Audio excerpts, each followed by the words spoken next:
Hello hi नमस्कार सर्वांना, स्वागत आहे तुमचं पुन्हा एकदा माझ्या नवीन ब्लॉगमध्ये.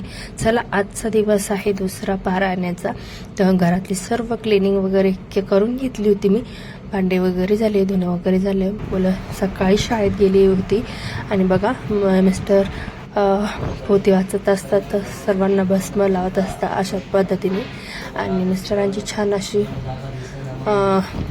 ग्रंथ वाचायचा चालू होता, तर बघू शकता तुम्ही. आणि नंतर माझी सर्व कामं आवरली होती आणि बघा आता स्वयंपाक करायचा होता मला.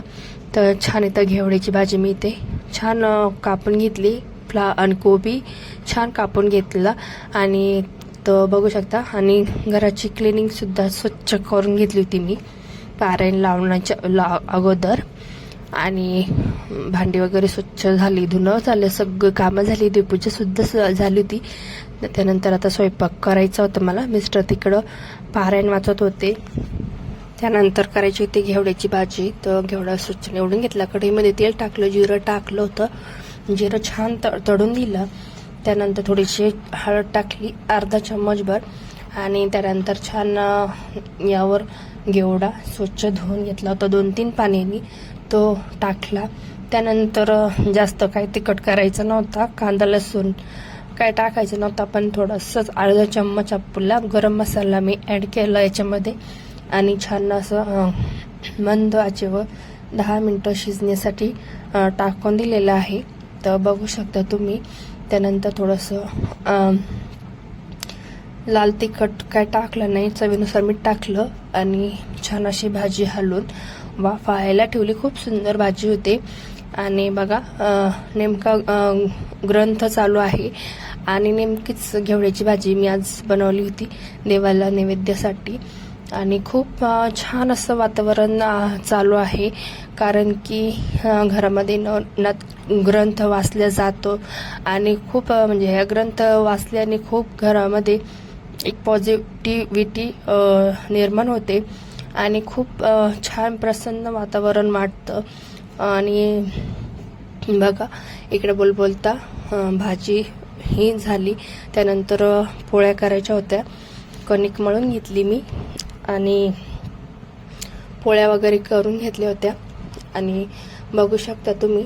त्यानंतर यांचं ग्रंथ वाचून झालं होतं. त्यानंतर यांची आरती चालू होती.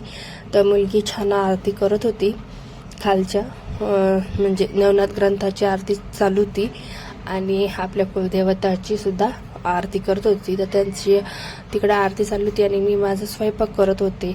आणि छान वातावरण वाटतं, एकदम खूप मन प्रसन्न वातावरण वाटतं.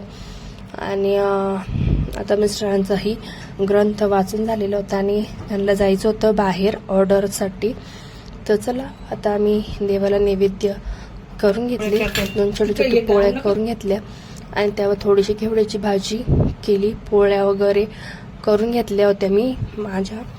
आणि देवाला नैवेद्य दाखवले. आणि बघू शकता तुम्ही अशा पद्धतीने देवाला नैवेद्य वगैरे दाखवून झाले होते. त्यानंतर आता मला करायची होती कोबीची भाजी. ती जरा उशिराच केली मी, नंतरून थोडंसं थांबून. तर मुलगा शाळेतून आला होता आणि त्याला कोबीची भाजी खायची होती, तर त्याला छान कोबीची भाजी वाफळून दिली, परतून दिली. आणि बघू शकता तुम्ही एकदम सुंदर अशी ही कोबीची भाजी इथे झालेली आहे. चला, आता त्यांना जेवायला देते. तर खूप सारे ताई दादा आपले व्हिडिओ बघता पण सबस्क्राईब काही करत नाही, तर प्लीज तुम्ही लाईक करत जा, कमेंटमध्ये सांगत जा, मला कमेंट करत जा.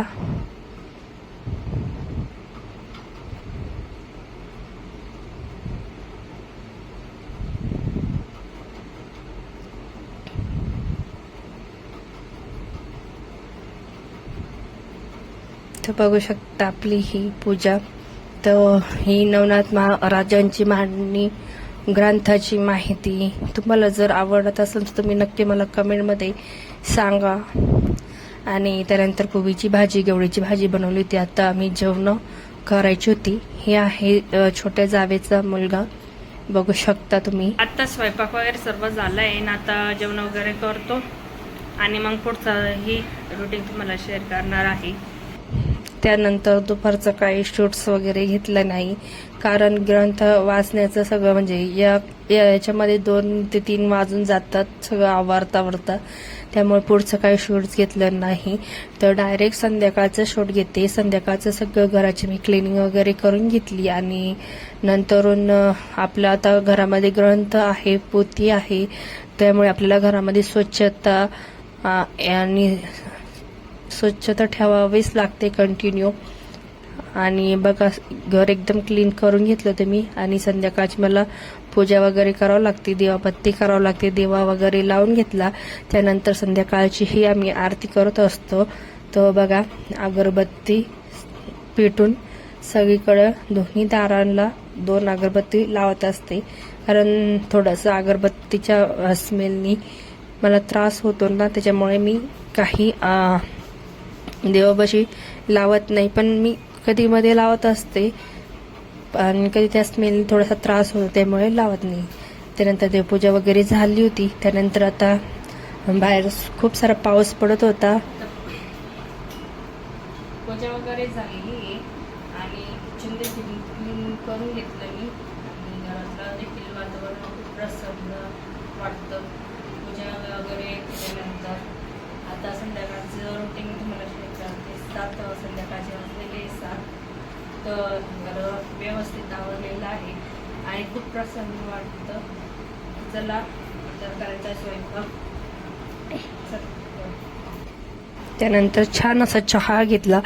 बाहेर खूप सारा पाऊस चालू आहे आणि अशा वातावरणामध्ये चहा पिण्याची तर इच्छा होतच असते. तर चला चहा वगैरे घेतला मी. त्यानंतर मुलांना संध्याकाळच्या जेवणासाठी केली होती पावभाजी, बघू शकता. त्याचे काही शूट्स घेतलं नाही मी, डायरेक्ट आता तुम्हाला दाखवते. आणि ही पावभाजी अशी बनवली होती मी. चला तर मुलांना जेवायला देते, व्हिडिओ इथेच थांबवते. आणि आपला व्हिडिओ जर तुम्हाला आवडला असेल तर तुम्ही व्हिडिओला नक्की लाईक करत जा, कमेंट करत जा, सबस्क्राईब करत जा. त्यानंतर बघा छोटी गौरी आली आणि बघा तुम्हाला गौरीला बघायला आवडते की नाही ते देखील मला कमेंटमध्ये सांगा. त्यानंतर पावभाजी ते मी झालेली होती, पाव आणलेली होती आणि तव्यावर पाव गरम करून द्यायची होती मुलांना. आणि एका साईडला थोडंसं पावभाजीमध्ये थोडंसं तूप टाकलं, कारण थोडंसं तुपाने एकदम थोडीशी टेस्ट छान येते, त्यामुळे थोडंसं मी तूप टाकलं आहे. ते ऑप्शनल आहे, जर तुम्हाला आवडत असेल तर तुम्ही हे टाकू शकता. आणि बघा अशा पद्धतीने हा होता छोटा व्लॉग. आवडत नक्की लाईक करा, शेअर करा, सबस्क्राईब करा. बाय.